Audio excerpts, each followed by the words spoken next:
Salah satu momen paling penting dalam sejarah Yerusalem di bawah Ottoman terjadi di masa pemerintahan Sultan Sulaiman yang Agung 1520 sampai 1666. Sebagai seorang pemimpin, Sulaiman memulai proyek besar untuk memperbaiki tembok-tembok kota Yerusalem yang telah lama rusak. Ia membangun kembali tembok kota yang mengelilingi Yerusalem seperti yang kita lihat hari ini, menjadikannya simbol perlindungan atas kota suci. Namun, Sulaiman juga menunjukkan perhatian pada komunitas Yahudi. Di masa pemerintahannya, tembok ratapan mulai dikenal lebih luas sebagai tempat ziarah penting bagi Yahudi. Sulaiman bahkan memerintahkan pembersihan area di sekitar tembok ratapan, menghilangkan puing-puing yang telah menumpuk selama bertahun-tahun, sehingga umat Yahudi dapat berdoa dengan lebih mudah di sana.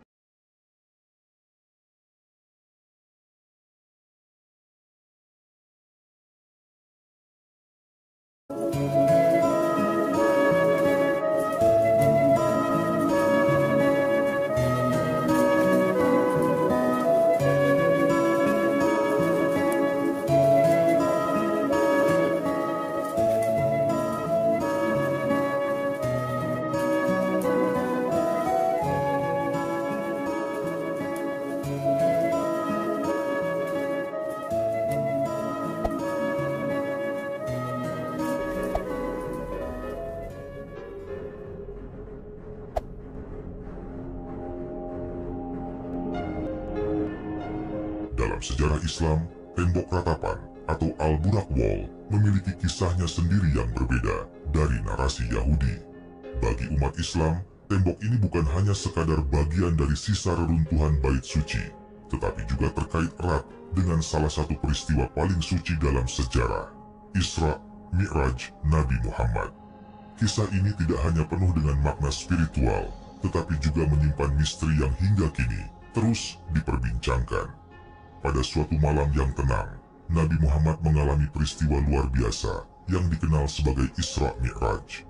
Dalam perjalanan Isra, Nabi Muhammad dibawa oleh malaikat Jibril dari Masjidil Haram di Mekah menuju Masjidil Aqsa di Yerusalem. Setibanya di Yerusalem, Nabi mengikatkan tunggangan ajaibnya yang bernama Burak pada sebuah tembok yang kokoh sebelum melanjutkan Mi'raj, perjalanan menuju langit. Tembok tempat Burak diikat inilah yang kemudian dikenal dalam tradisi Islam sebagai tembok Al-Buraq. Bagi umat Islam, ini adalah salah satu bukti nyata dari jejak perjalanan spiritual Nabi Muhammad. Misteri muncul ketika tembok Al-Buraq ini juga diklaim oleh umat Yahudi sebagai tembok ratapan, Western Wall, yang mereka anggap sebagai sisa-sisa dinding bait suci kedua. Dalam pandangan Islam, klaim ini seringkali dipandang sebagai bagian dari perbedaan teologis dan sejarah antara dua agama besar tersebut. Bagi umat Islam, keberadaan Al-Buraq Wall adalah bukti dari hubungan kuat antara Masjidil Aqsa dengan sejarah Islam, bukan hanya sejarah Yahudi. Misteri ini semakin dalam karena tak ada catatan fisik yang jelas dari zaman Nabi terkait tempat Burak diikat. Namun, tradisi lisan dan tafsir Al-Quran memperkuat keyakinan umat Islam. Ketika Khalifah Umar bin Khattab menaklukkan Yerusalem pada tahun 637 Masehi, beliau menunjukkan penghormatan besar kepada situs-situs suci di kota ini. Dikisahkan bahwa Umar membersihkan kawasan Masjidil Aqsa dan memastikan bahwa umat Islam dapat beribadah dengan bebas di sana. Pada saat itulah, tembok tempat Nabi Muhammad mengikat Burak mulai dihormati sebagai bagian dari kompleks Masjidil Aqsa. Namun, misteri semakin berkembang ketika kawasan ini berada di bawah kekuasaan tentara Salib. Selama masa penjajahan tentara Salib, tempat ini diubah menjadi situs Kristen. Setelah Salahuddin Al-Ayyubi merebut kembali Yerusalem pada 1187, tembok Al-Buraq kembali menjadi bagian yang tidak terpisahkan dari Masjidil Aqsa. Misteri ini tidak hanya tinggal di masa lalu. Ketika Perang 6 Hari pada 1967, Masehi membuat Yerusalem Timur jatuh ke tangan Israel. Tembok ratapan diambil alih oleh Israel dan dikelola sebagai situs suci Yahudi. Namun, umat Islam tetap memandangnya sebagai bagian dari kompleks Masjidil Aqsa yang suci. Pertanyaan yang menggantung hingga kini adalah, apakah tembok ini sepenuhnya milik sejarah Yahudi, ataukah sebenarnya ia adalah jejak sejarah Islam yang berakar dari Isra Mi'raj? Konflik sejarah ini, yang berakar pada keyakinan dan identitas agama, menambah misteri yang menyelubungi tembok Al-Buraq. Bagi umat Islam, kisah tembok Al-Buraq bukan hanya soal klaim fisik, tetapi soal spiritualitas dan keyakinan. Peristiwa Isra Mi'raj adalah salah satu mukjizat terbesar Nabi Muhammad, dan Al-Buraq Wall adalah saksi bisu dari perjalanan itu. Di tempat ini, tersimpan doa dan zikir, bukan hanya dari Nabi, tetapi juga dari jutaan Muslim yang mengenang peristiwa ini setiap tahunnya. Misteri ini mungkin tidak pernah sepenuhnya terpecahkan, tetapi bagi umat Islam, keyakinan akan kesakralan tembok Al-Buraq tetap kokoh. Sejarahnya terus diceritakan dari generasi ke generasi, menjadi pengingat akan keajaiban malam Isra Mi'raj. Tembok ratapan, atau disebut Western Wall dalam bahasa Inggris, adalah bagian dari sejarah yang sangat penting bagi bangsa Yahudi dan memiliki hubungan erat dengan berbagai tokoh dan peristiwa besar sepanjang sejarah. Berikut ini adalah beberapa tokoh dan peristiwa yang berkaitan dengan sejarah tembok ratapan. Pertama, Raja Herodes, 37-4 sebelum Masehi. Pada suatu masa di abad pertama sebelum Masehi, di bawah langit cerah Yerusalem yang bergelora oleh intrik politik dan perpecahan religius, seorang raja bangkit untuk menciptakan warisan yang abadi. Namanya adalah Raja Herodes Agung, penguasa Yudea yang dikenal karena ambisinya yang besar dan keahliannya dalam arsitektur. Di tengah kekuasaannya yang penuh kontroversi, Herodes memulai sebuah proyek yang kelak menjadi bagian tak terpisahkan dari sejarah: pembangunan dan perluasan Bait Suci kedua. Herodes bukan hanya seorang raja, tetapi juga seorang politisi ulung. Ia memahami pentingnya merebut hati rakyat Yahudi, meskipun dirinya lebih dikenal sebagai boneka kekaisaran Romawi. Pada saat itu, Bait Suci kedua yang dibangun setelah kembalinya orang Yahudi dari pembuangan di Babilonia sudah berusia hampir 5 abad dan kondisinya jauh dari kemegahan. Herodes melihat ini sebagai peluang untuk memperkuat posisinya. Ia berjanji untuk memperluas dan merenovasi Bait Suci dengan skala yang belum pernah ada sebelumnya. Namun, Herodes juga tahu bahwa rakyat Yahudi akan mencurigai niatnya. Maka, ia berhati-hati dalam menjalankan proyek ini, memastikan bahwa hanya imam Yahudi yang diizinkan untuk bekerja di area tersuci demi menjaga kesucian situs tersebut. Proyek renovasi ini dimulai sekitar tahun 20 sebelum Masehi. Herodes memerintahkan pembangunan ulang Bait Suci di atas bukit Bait Suci, Temple Mount, sekaligus memperbesar platformnya untuk menciptakan ruang yang jauh lebih luas. Untuk menopang platform ini, Herodes membangun dinding-dinding penahan besar menggunakan batu-batu raksasa, beberapa di antaranya memiliki berat hingga ratusan ton. Salah satu dinding penahan inilah yang kemudian dikenal sebagai tembok ratapan. Kemegahan proyek ini menjadi salah satu pencapaian terbesar Herodes. Ia menggunakan teknik konstruksi yang sangat maju pada masanya. Batu-batu yang digunakan dipotong dengan presisi luar biasa, tanpa semen, sehingga mereka saling terkunci dengan sempurna. Tembok ini menjadi dasar yang kokoh untuk menopang kompleks Bait Suci, mencerminkan visi besar Herodes untuk menciptakan sesuatu yang tidak hanya megah, tetapi juga bertahan melampaui waktu. Namun, takdir memiliki rencana lain. Setelah kematian Herodes, konflik antara bangsa Yahudi dan Kekaisaran Romawi terus memanas. Puncaknya terjadi pada tahun 70 Masehi, ketika pemberontakan Yahudi melawan Romawi berakhir dengan penghancuran Yerusalem oleh Jenderal Titus. Bait Suci kedua hancur dalam kebakaran besar, meninggalkan hanya sisa-sisa puing dan reruntuhan. Namun, tembok penahan yang dibangun oleh Herodes tetap berdiri kokoh. Tembok ini, yang pada awalnya hanyalah bagian dari platform penopang, menjadi saksi bisu dari kehancuran penderitaan, dan harapan yang terus hidup di hati bangsa Yahudi. Bagi bangsa Yahudi, tembok ratapan menjadi lebih dari sekadar struktur batu. Ia menjadi simbol harapan dan pengingat akan kejayaan masa lalu. Di bawah bayang-bayang tembok ini, generasi demi generasi Yahudi datang untuk menangis, berdoa, dan meratapi kehancuran bait suci. Inilah sebabnya mengapa ia disebut sebagai tembok ratapan. Dalam setiap batu yang disusun oleh tangan-tangan pekerja di zaman Herodes, tertanam kisah tentang sebuah bangsa yang berjuang mempertahankan identitasnya. Herodes mungkin tidak membangun tembok ini dengan niat menjadi tempat doa, tetapi visinya yang besar telah menciptakan situs yang menjadi pusat spiritualitas dan sejarah bagi jutaan orang. Herodes meninggal dunia pada tahun 4 sebelum Masehi, tetapi jejak ambisinya masih hidup di setiap sudut tembok ratapan. Kedua, penghancuran bait suci. Kedua, 70 Masehi. Di sebuah kota suci yang penuh dengan harapan dan ketegangan, Yerusalem berdiri megah sebagai pusat spiritualitas dan identitas bangsa Yahudi. Di jantung kota itu, bait suci kedua menjadi simbol dari hubungan sakral bangsa Yahudi dengan Tuhan. Namun, seperti sebuah pohon yang tinggi tetapi terancam badai, bait suci ini menghadapi akhir tragis yang akan mengguncang sejarah. Bait suci kedua pertama kali dibangun pada tahun 516 sebelum Masehi oleh orang-orang Yahudi yang kembali dari pembuangan di Babilonia.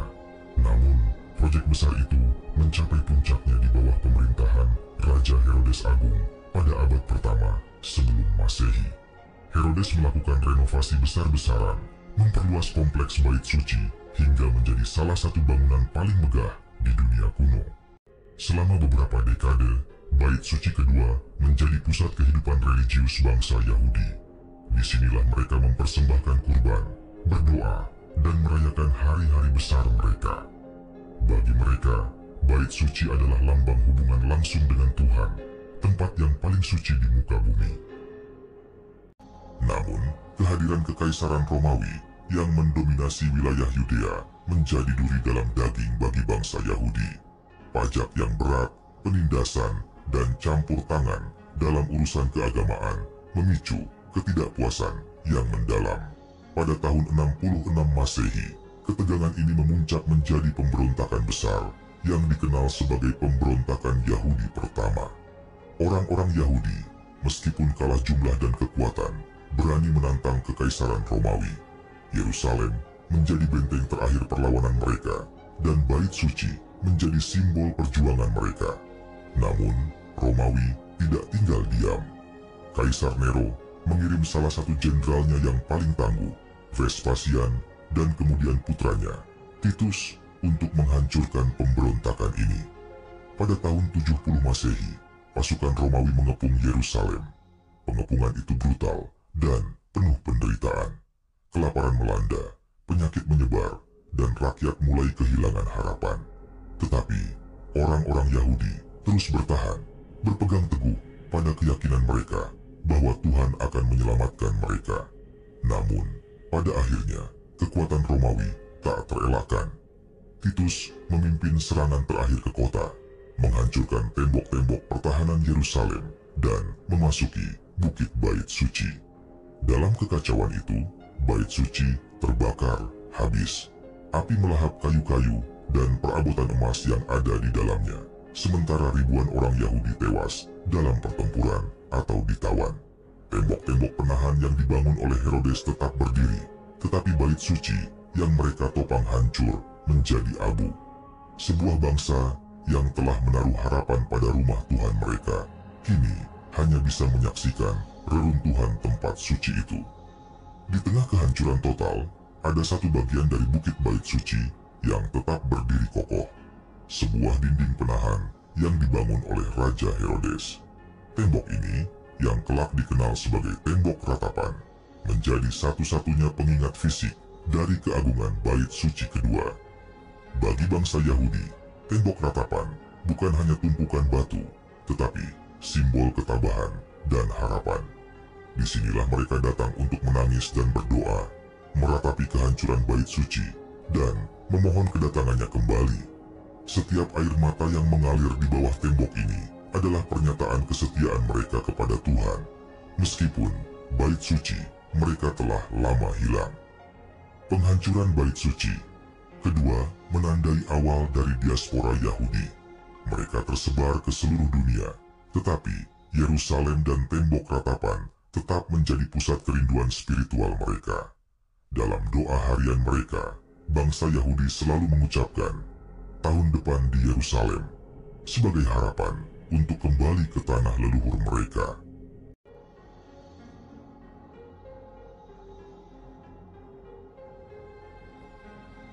Di tengah alunan waktu yang panjang dan peradaban yang datang silih berganti, Yerusalem tetap berdiri sebagai kota suci yang memikat hati tiga agama besar, Yahudi, Kristen, dan Islam.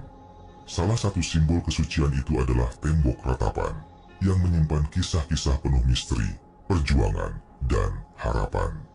Pada abad pertengahan, ketika dunia bergejolak dengan perang, ziarah, dan perebutan kekuasaan, tembok ratapan tetap menjadi saksi bisu sejarah yang terus berubah. Pada tahun 637 Masehi, Yerusalem jatuh ke tangan umat Islam di bawah kepemimpinan Khalifah Umar bin Khattab. Sebagai pemimpin yang dikenal karena kebijaksanaannya, Umar datang ke Yerusalem bukan sebagai penakluk, tetapi sebagai pelindung. Dikisahkan bahwa saat tiba di Yerusalem, Umar dengan rendah hati menolak untuk beribadah di gereja makam kudus, khawatir bahwa umat Islam di masa depan akan mengklaim gereja itu sebagai masjid. Ia memilih untuk sholat di sebuah tempat terbuka dekat dengan lokasi bait suci yang telah lama hancur. Di area yang kini menjadi bagian dari Masjidil Aqsa, Umar memerintahkan pembersihan reruntuhan dan memastikan tempat itu kembali dihormati. Di masa ini, tembok ratapan yang terletak di sisi barat Bukit Bait Suci tetap dihormati oleh komunitas Yahudi sebagai sisa terakhir dari kemegahan Bait Suci. Meski di bawah kekuasaan Islam, umat Yahudi diizinkan untuk berziarah ke tembok tersebut, menjadikannya simbol perdamaian di tengah pluralitas agama. Selama kekhalifahan Umayyah dan Abbasiyah, Yerusalem menjadi salah satu pusat spiritual Islam. Kompleks Bukit Bait Suci diperindah dengan pembangunan Dome of the Rock dan Masjidil Aqsa. Namun, umat Yahudi tetap diperbolehkan untuk berdoa di tembok ratapan, meskipun dalam pengawasan ketat. Tokoh-tokoh Muslim pada masa ini, seperti Khalifah Abdul Malik bin Marwan, fokus pada pembangunan, bukan penghancuran. Meski umat Islam memiliki kendali penuh atas Yerusalem, toleransi terhadap komunitas Yahudi menjadi salah satu ciri utama pemerintahan mereka. Pada tahun 1099, Yerusalem jatuh ke tangan tentara Salib setelah pengepungan yang brutal. Tentara Salib, yang sebagian besar berasal dari Eropa, memandang Yerusalem sebagai kota suci Kristen dan mengusir komunitas Yahudi serta Muslim dari kota itu. Bagi komunitas Yahudi, ini adalah masa kegelapan. Mereka dilarang mengakses tembok ratapan, dan kota yang pernah menjadi pusat spiritual, mereka berubah menjadi benteng militer Kristen. Banyak bangunan di sekitar Bukit Bait Suci dihancurkan atau diubah fungsinya, menambah penderitaan mereka yang telah kehilangan Bait Suci berabad-abad sebelumnya. Pada tahun 1187, Yerusalem dibebaskan oleh Salahuddin Al-Ayyubi, seorang pemimpin Muslim yang dikenal karena sifatnya yang adil dan penuh belas kasih. Setelah mengalahkan tentara Salib dalam pertempuran Hattin, Salahuddin memastikan bahwa Yerusalem menjadi tempat di mana umat dari berbagai agama bisa hidup berdampingan. Salahuddin mengizinkan komunitas Yahudi untuk kembali ke Yerusalem, termasuk ke tembok ratapan. Mereka kembali berkumpul di tembok tersebut untuk berdoa, menangisi kehancuran Bait Suci, dan memohon pengampunan. Di masa ini, tembok ratapan mulai mendapatkan kembali peran spiritualnya bagi umat Yahudi, meski mereka tetap harus hidup di bawah peraturan yang ditetapkan oleh penguasa Muslim. Ketika Kesultanan Mamluk menguasai Yerusalem pada abad ke-13, tembok ratapan tetap menjadi bagian dari kompleks Masjidil Aqsa yang sakral. Penguasa Mamluk seperti Sultan Baybars menghormati status Yerusalem sebagai kota suci, tetapi memberlakukan aturan ketat terhadap akses umat Yahudi ke Bukit Bait Suci. Meski demikian, umat Yahudi tetap diizinkan untuk berdoa di tembok ratapan yang berada di luar area Masjidil Aqsa. Pada periode ini, tembok ratapan menjadi tempat ziarah yang semakin dikenal, menarik perhatian tidak hanya dari komunitas Yahudi lokal, tetapi juga dari Yahudi yang datang dari Eropa dan Timur Tengah. Selama abad pertengahan, tembok ratapan bertahan sebagai simbol harapan di tengah pergantian kekuasaan yang tiada henti. Di bawah penguasa Muslim, Kristen, dan kembali Muslim, tembok ini tetap menjadi tempat yang sakral bagi umat Yahudi.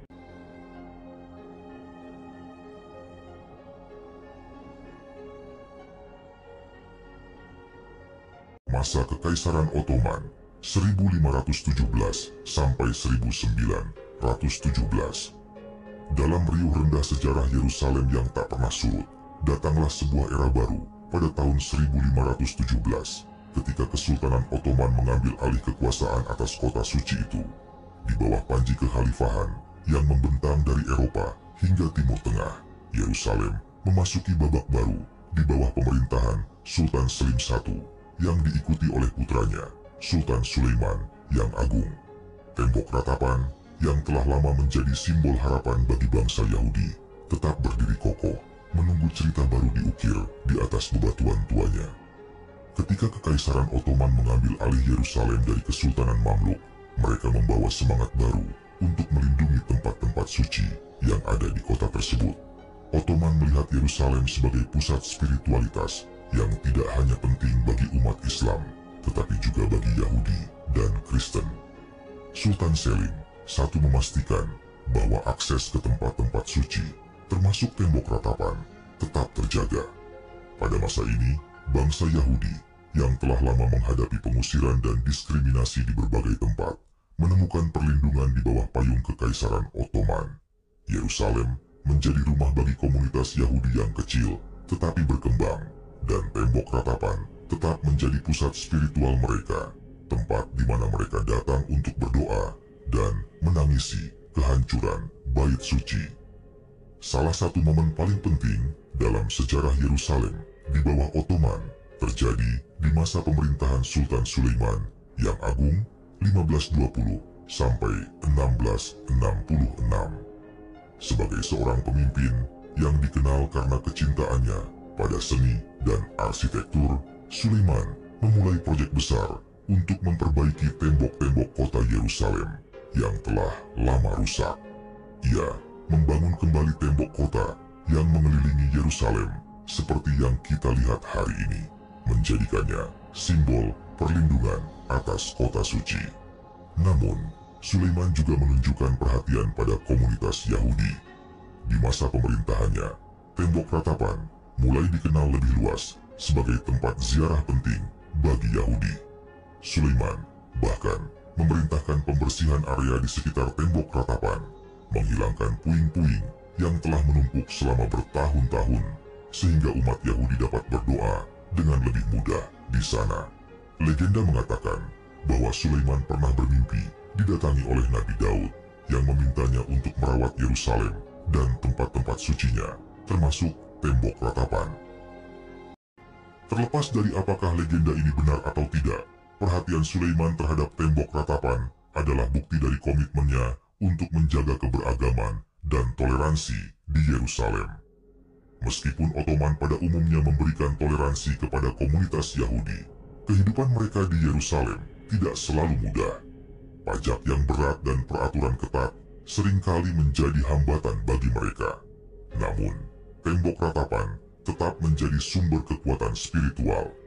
Di bawah naungan Ottoman, Yahudi dari berbagai penjuru dunia mulai datang ke Yerusalem untuk berziarah ke tembok ini, membawa harapan dan doa mereka.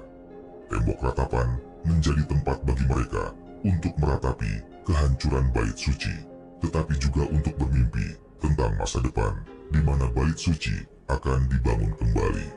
Ritual doa dan tangisan yang dilakukan di tembok itu melahirkan tradisi yang terus hidup hingga hari ini.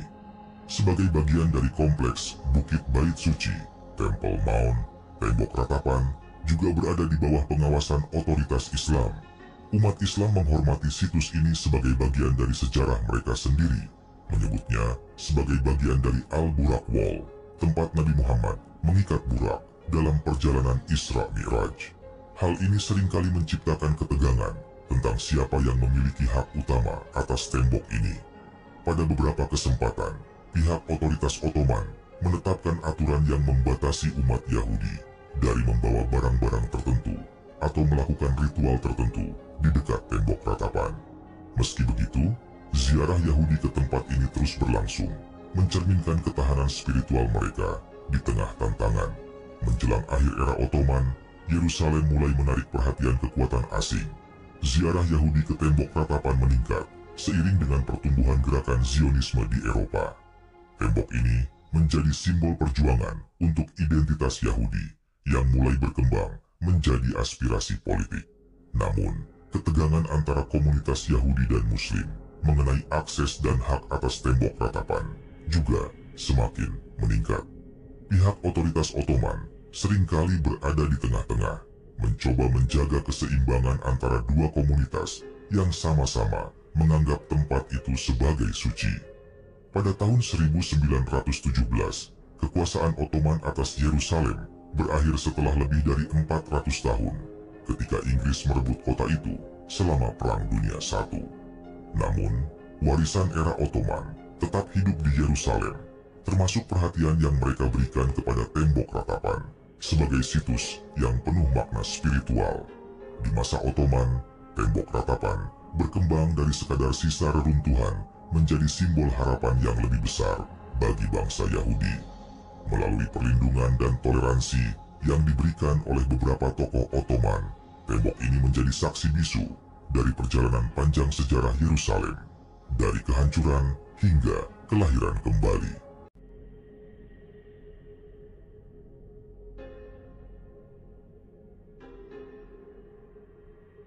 Kelima, Perang 6 Hari 1967.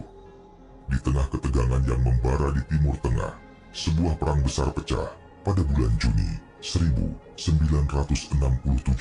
yang kelak dikenal sebagai Perang 6 Hari.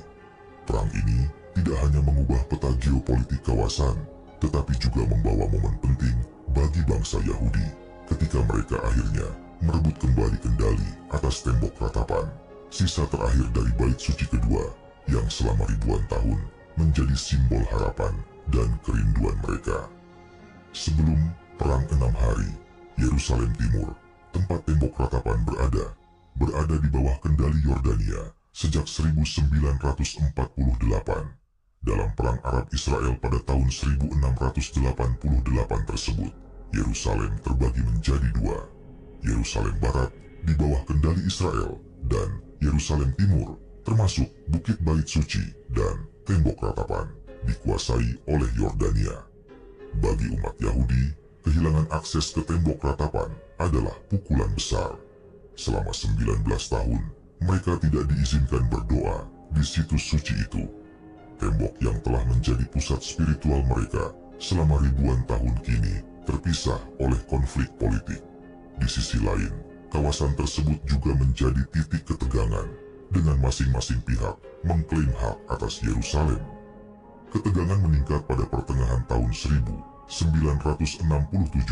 ketika negara-negara Arab di sekitar Israel, Mesir, Suriah, dan Yordania bersiap untuk menyerang. Ancaman kehancuran melayang di atas Israel memaksa negara muda itu untuk bertindak. Pada tanggal 5 Juni 1967, Israel melancarkan serangan pendahuluan terhadap Mesir yang menjadi awal dari Perang 6 Hari. Dalam waktu singkat, pasukan Israel merebut kendali atas semenanjung Sinai dan Gaza. Namun, salah satu front terpenting adalah Yerusalem Timur, tempat banyak situs suci berada, termasuk tembok ratapan. Pasukan Israel yang dipimpin oleh Jenderal Mordekai Motagur bergerak menuju Yerusalem Timur yang dijaga ketat oleh pasukan Yordania. Pertempuran di kota suci itu berlangsung sengit. setiap jengkal tanah menjadi ajang perlawanan. Tetapi, tekad pasukan Israel tak tergoyahkan. Pada tanggal 7 Juni 1967, pasukan Israel akhirnya berhasil merebut Bukit Bait Suci. Ketika Jenderal Gur berbicara melalui radio, ia berkata dengan suara penuh emosi, "Bukit Bait Suci ada di tangan kita. Yerusalem bersatu kembali." Setelah merebut Bukit Bait Suci, para tentara Israel disertai dengan sejumlah rabi dan pemimpin nasional bergerak menuju tembok ratapan. Mereka berdiri di depan tembok suci itu untuk pertama kalinya dalam hampir 2 dekade. Tangisan bahagia dan doa terdengar di udara. Para tentara yang beberapa jam sebelumnya bertempur di medan perang, kini berdiri dengan kepala tertunduk, menyentuh batu-batu tua tembok ratapan, menumpahkan air mata. Rabbi Shlomo Goren, kepala rabbi militer Israel, meniup shofar, trompet tanduk domba, di depan tembok ratapan, sebuah tradisi Yahudi yang melambangkan kemenangan dan pengharapan. Ia juga memimpin doa syukur di tempat itu, mengukuhkan momen tersebut sebagai titik balik dalam sejarah Yahudi modern. Setelah perang 6 hari, Israel secara resmi mengintegrasikan Yerusalem Timur, termasuk tembok ratapan, ke dalam wilayahnya. Untuk pertama kalinya sejak tahun 70 Masehi, bangsa Yahudi memiliki kendali penuh atas tembok ratapan dan Bukit Bait Suci. Pemerintah Israel segera membuka akses ke tembok ratapan untuk semua orang, tanpa memandang agama. Namun, pengambil alihan ini juga membawa ketegangan baru. Bukit Bait Suci, tempat berdirinya Masjid Al-Aqsa dan Kubah Batu, tetap berada di bawah pengelolaan otoritas Muslim, sementara tembok ratapan menjadi bagian dari wilayah Israel. Keputusan ini dibuat untuk menjaga perdamaian di tempat yang menjadi pusat konflik antaragama selama berabad-abad. Bagi bangsa Yahudi, momen ketika mereka kembali ke tembok ratapan adalah penggenapan dari doa dan kerinduan selama ribuan tahun. Setiap hari, umat Yahudi di seluruh dunia menghadap ke Yerusalem dalam doa mereka. Dan setelah perang 6 hari, mereka akhirnya dapat berdiri langsung di depan tembok yang suci itu. Namun, kemenangan ini juga membawa tantangan baru. Konflik antara Israel dan Palestina mengenai Yerusalem terus berlanjut hingga hari ini. Meskipun tembok ratapan menjadi tempat yang damai untuk doa, bayangan dari konflik politik tetap membayangi situs ini. Hari ini, tembok ratapan berdiri sebagai simbol harapan, doa, dan hubungan spiritual yang mendalam. Setiap tahun, jutaan orang dari berbagai agama datang ke tempat ini untuk berdoa, merenung, dan meninggalkan catatan doa di celah-celah batu-batunya.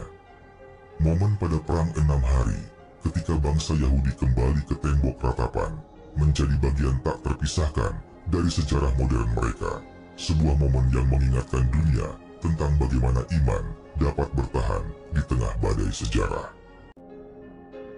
Tembok ratapan atau Western Wall.